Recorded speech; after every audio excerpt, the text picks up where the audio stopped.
আজকে গুজরাট টাইটান্সকে 92 রানে হারিয়ে আইপিএল 2026-এর ফাইনালে পৌঁছালো আরসিবি।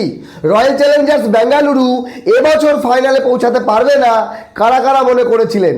দেখেন, যদি গুজরাট এবং আরসিবির ব্যাটিং দেখি তাহলে সমান, যদি বোলিং দেখি তাহলে গুজরাটের বোলিং আমার কাছে মনে হয় আরসিবি থেকে বেটার, কিন্তু বেটার পারফরমেন্স করেছে আজকে আরসিবির বোলার এবং তাদের ব্যাটসম্যান।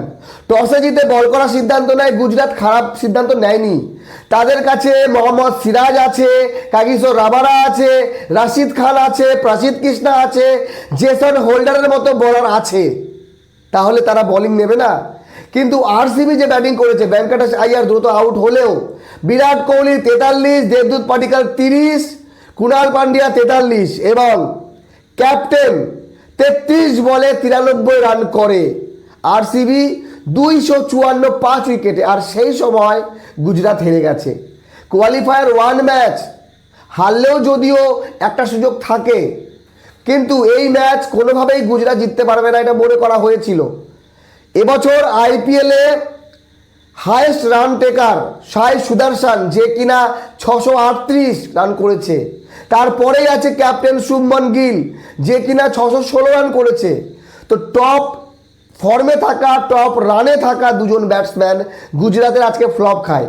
শুভমন গিল 2 রান করে 7 বলে এবং সাই সুদর্শন 9 বলে 14 রান। অ্যাকচুয়ালি এই যে গুজরাট টাইটান্স ফ্লপ খেয়েছে তার মেন কারণ হচ্ছে আরসিবি এত রান করেছে। এক সময় পাওয়ার প্লেতেই 5 উইকেট হারায় গুজরাট টাইটান্স, 88 রানে 8 উইকেট চলে যায়।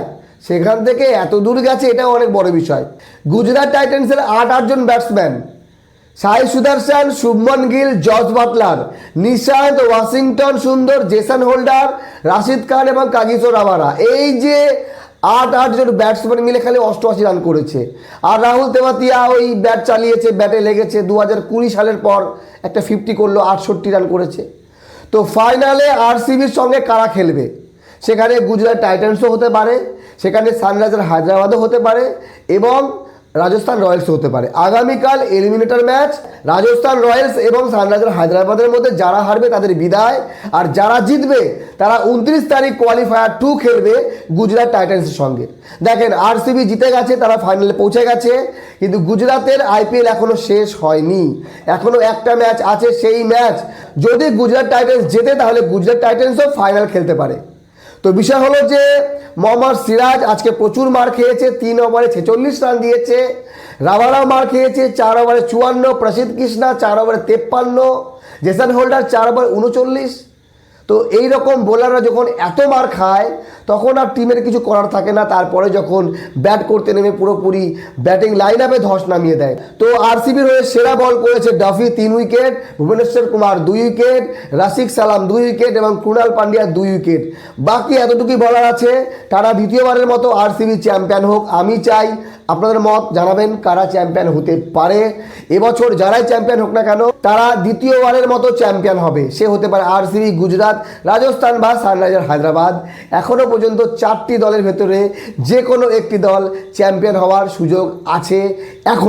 এখনও কোনো দল বিদায় নেয়নি, তবে আগামীকাল একটি দল বিদায় নেবে, হয় সানরাইজার হায়দ্রাবাদ, না হলে রাজস্থান রয়্যালস। ভালো থাকবেন সবাই।